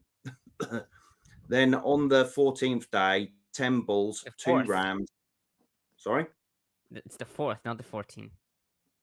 Oh, right. Okay. Yeah. On Oh, the it fourth just day, seems yeah. like it's going on forever. Yeah, it's very. It's. I'm getting like muscle ache from saying the same words over and over again. All right. Okay. Yeah. Then on the 4th day, 10 bulls, 2 rams, 14 male lambs, 1 year old without defect, the grain offering and the drink offering for the bulls, for the rams and for the lambs by their number according to the ordinance, and 1 male goat for a sin offering, besides the continual burnt offering, its a grain offering and its drink offering. Then on the 5th day, 9 bulls, 2 rams, 14 male lambs, 1 year old without defect, and their grain offering and their drink offerings for the bulls, for the rams and for the lambs by their number according to the ordinance, and 1 male goat for a sin offering, besides the continual burnt offering and its grain offering and its drink offering. Then on the 6th day, 8 bulls, 2 rams, 14 male lambs, 1 year old without defect, and their grain offering, and their drink offerings for the bulls and for the rams and for the lambs by their number according to the ordinance, and one male goat for a sin offering. This is really repetitive. Can you just jump to the partridge in the pear tree? Yeah, I was going to sing that. I could just go through and say that, like, the 7th day and 8th day, and then just read the last bit, and that'll do, won't it? No. Yeah, but we need this to be one has a thorough. different number each. The bull goes down one. Can you imagine what their one. calendars look like? If I read then on the whatever day and the bulls, and then go down to the bottom, that'll all be the same. Yeah, but we need to be thorough. So. Oh yeah, Yeah, Matt, we you, have to read it, but Matt, they you don't. could sum it up and say it's all bollocks.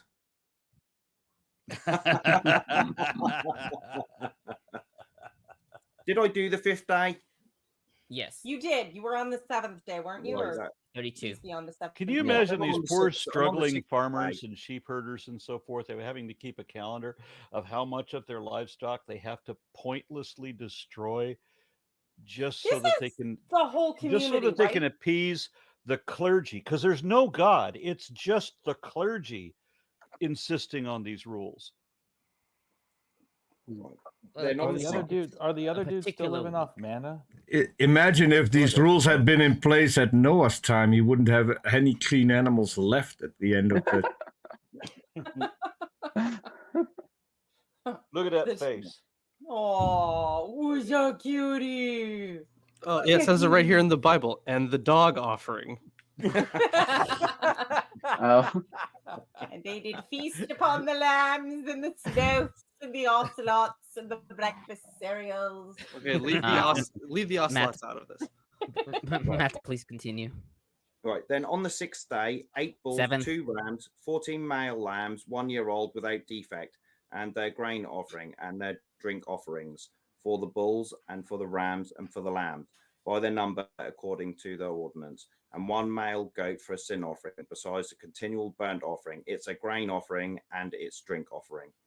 Then on the 7th day, 7 bulls, 2 rams, 14 male lambs, 1 year old without defect, and their grain offering and their drink offerings for the bulls, for the rams, and for the lambs by their number according to the ordinance, and 1 male goat for a sin offering, besides the continual burnt offering. It's a grain offering and its drink offering.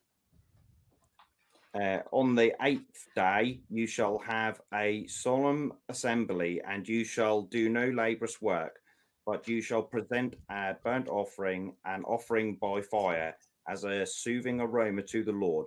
1 bull, 1 ram, 7 male lambs, 1 year old without defect. The grain offering and their drink offerings for the bull, for the ram, and for the lamb, by their number according to their ordinance. And 1 male goat for a sin offering, besides the continual burnt offering and its grain offering and its drink offering. You shall present these to the Lord at your appointed times, besides your votive offerings and your free will offerings and your burnt offerings, and for your grain offerings and for your drink offerings and for your peace offerings. Moses spoke to the sons of Israel in accordance with all the Lord had commanded Moses. Well, Sorry? I think you've And read partridge chapter in a 30. pear tree. So Say that the again. thing is, it's it depends on which one you're reading, right? Because Oh, sometimes Old Testament. yeah.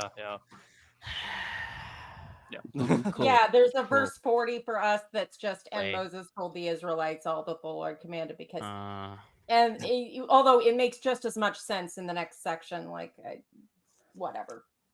yeah, okay. Very, very nice. So yeah, my commentary on this is short, only 3 comments. So Isaac. sure. Okay. That's 27. No, that's 27. Here we go. 29. Verse 1. A day for you to sound the trumpets. The Hebrew is Yom Tru'ah. Milgram comments in Leviticus 23:24. The day is called Zichron Tru'ah, commemorated with loud blasts. The horn blowing on this day should not be confused with the prescription that horns should be blown on all festivals. 10:10. These latter horns are trumpets to be blown only by priests, and their signal is called Tekiah, not tru'ah. Hence, the tradition that the horn used on this festival is the shofar, and that it need not be blown by priests is correct. Perhaps Psalm 47 and 95 through 100, in which shofar blowing is prominent, were sung, and their theme of cosmic judgment, he is coming to rule the earth, Psalms 96:13 and 98:9, was incorporated as a permanent theme in the liturgy of this day. Okay, wait, I got confused. When are you supposed to blow the shofar? On Rosh Hashanah. Whenever he pays you. Yeah. Sorry. Verse 7. Deny yourselves. The Hebrew Bible reads, "You shall afflict yourselves / your spirits." This phrase is found in Leviticus 23:27. Modern commentators write that this probably refers to fasting. Licht adds that possibly the term for spirit, nefesh, originally meant throat, as attested in some texts. Isaiah 5:14, Psalms 27:12, Proverbs 23:2. And so the text could be read, "You shall afflict your throats." Chazal in Mishnah Yoma 8:1 and Targums Pseudo Jonathan added abstaining from bathing, anointing, wearing sandals, and sex as part of the self-denial. Yeah. Wearing sandals meaning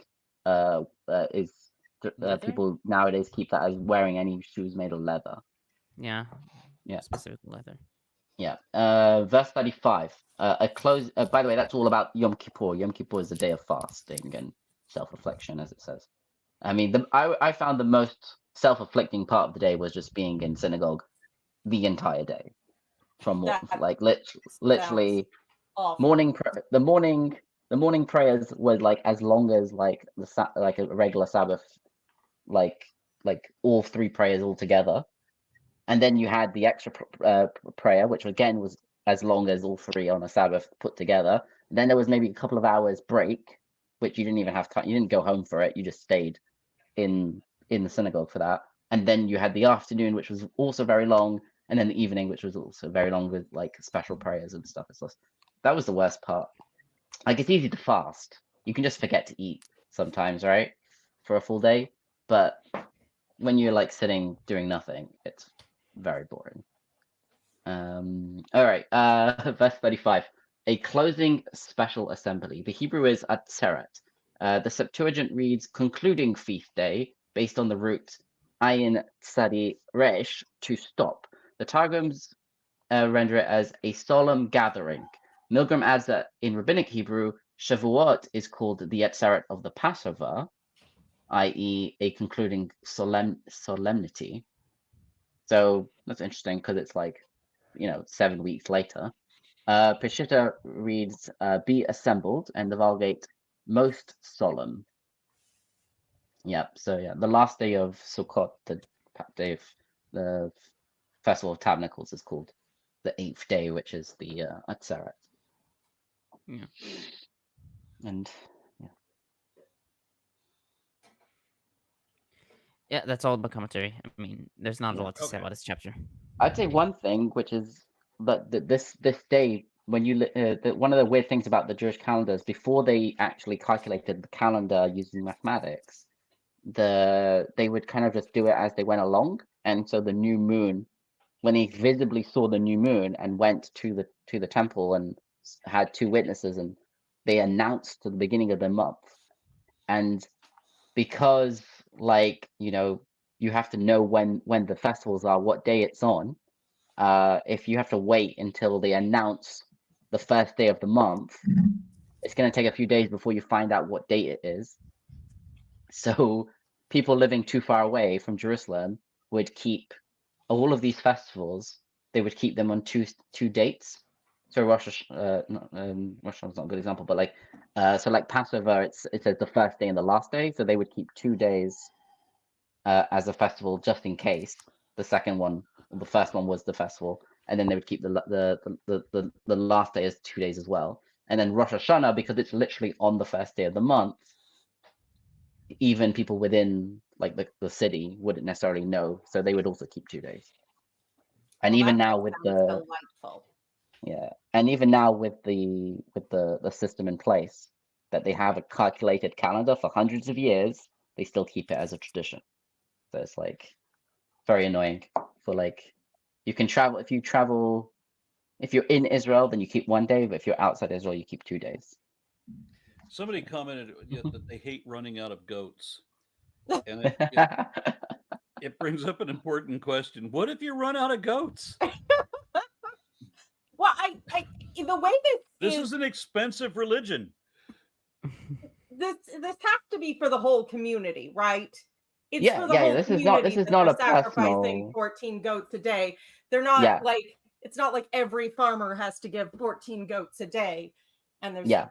totally 3 million of them, because that's real. I mean, if you think of it from a tax perspective, you're probably looking at a person like being taxed, one animal a year or something like that. I don't know. I had to put up and then 3 they bring. lambs. I had to put up 3 lambs last Thursday and Wednesday, so I'm tapped. So I'm trying to get this. I have a picture. Somebody using the name customer service says, "Don't make it about the goats."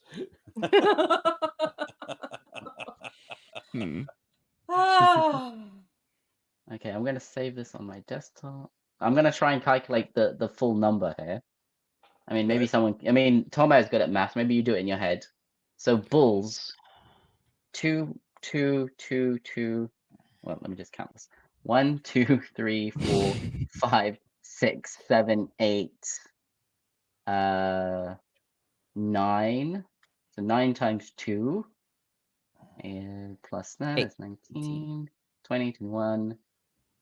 Oh my god, there's so many. So just bulls in a year would have been something, and I'm not counting the daily ones. Well, there's no daily bull. Yeah, maybe I'll calculate this off, but it's a lot. So a few hundred lambs a year. Bulls is something like 30 bulls a year. Rams is also rams is less. And these are just the standard ones. This doesn't account for any vows you make or free will offerings but those would be personal. to God. Yeah, but those would be like per person, and if you were poor, you would bring like a bird or something. Yeah, but also and sin offerings and offerings for if you have a child, and Yep, I've run fresh out of livestock. I'm going to have to kill my firstborn son. Hasn't he moved out already? No one killed their kids.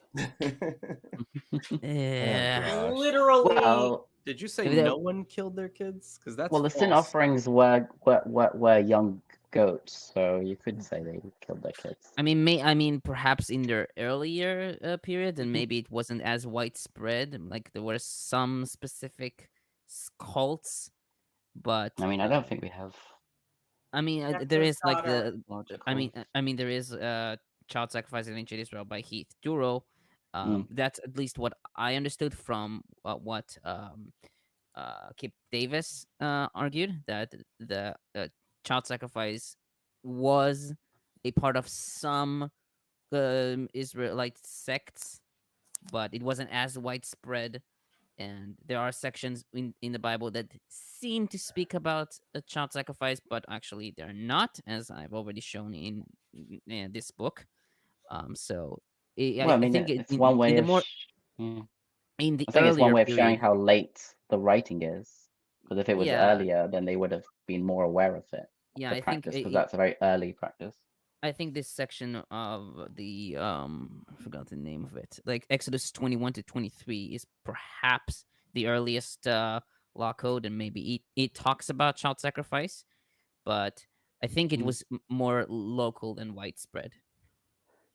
See what you did. Yeah, well, you can. This is going to be your last opportunity to talk about the morality of the Bible, because the next couple of chapters totally shit all over all that.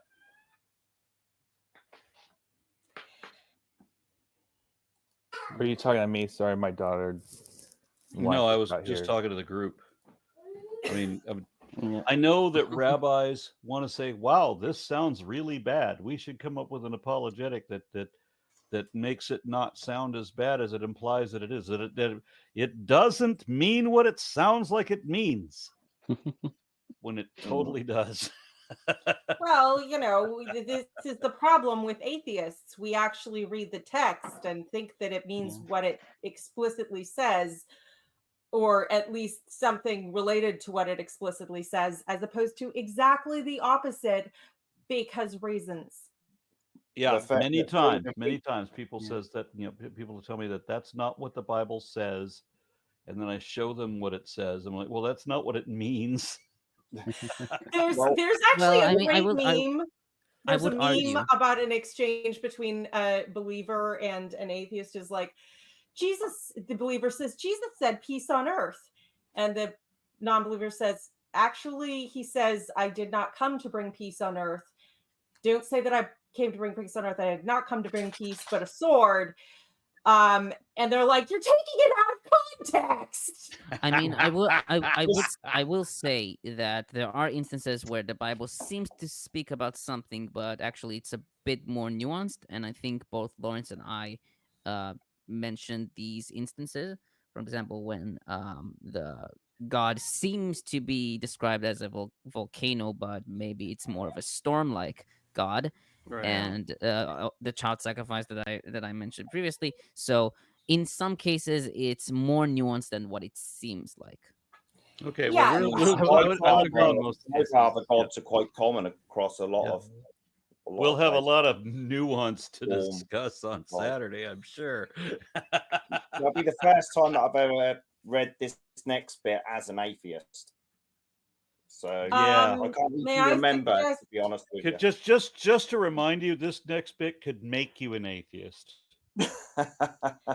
No, this next bit will make you an anti-theist if you have a crumb of decency in your soul. Yep. A single it's been- crumb. It's been a while since I've read Numbers, so yeah, I can't remember what's coming, so I'm not going to read ahead, even though I'm really tempted. Yeah, no spoilers. May I suggest something? I want to get your I'm natural gonna get a dummy. reaction. You know how they make reaction videos? Matt, don't read ahead. I want to see the holy fuck moment. I think you guys are gonna get a kick out of Judges. That now Oh, that it gets yeah. I real was. in Judges. It's great. Oh, at the end of Judges. Yep. I yep, think with that was the Benjaminite only War. story in the entire Bible that I did not get a sanitized version of because there was no way to sanitize it enough to tell. Yeah, seriously. Like it's wild. It's a horror. All the horror films you have ever seen have nothing on the end of Judges. All right, And I think looking that forward to that. I paradoxically, I think that's what makes the Bible very interesting, because all of these aspects of civilization, in fact, because there were this kind of stuff in Because history. it was barbarism, and You could say you that, know? yes, but it was. I think it was also common in other civilizations as well. But again, as Lawrence said countless times, it shows that the Bible is a human book. Yeah, very And- much so. Yeah. and some pretty fucked up humans at that. At some point. Well, yeah, it's very often an inhuman book at the same time. All right, so we are good for Numbers 30 and presumably 31 on Saturday. Yes. I'm gonna need some weed. I'm really so gonna need looking some weed forward. for that. I'm so looking forward to this one. I'll have to see what internet access I have and whatever. We'll see. Just when I start biting things to scream into, remind me to mute my mic. Yeah, it's just like if you thought Numbers 5 was bad, oh boy. That was a fucking cakewalk in fairyland comparatively. All right, so if anybody have any closing comments, we did finish your commentary, did we not, Tomer? Yeah. That's Yeah. all Okay, it is. very good. Very good. So I'm very much looking forward to this weekend. I'll see you on Saturday. Thank you all. Thank everybody. you. Join the Discord.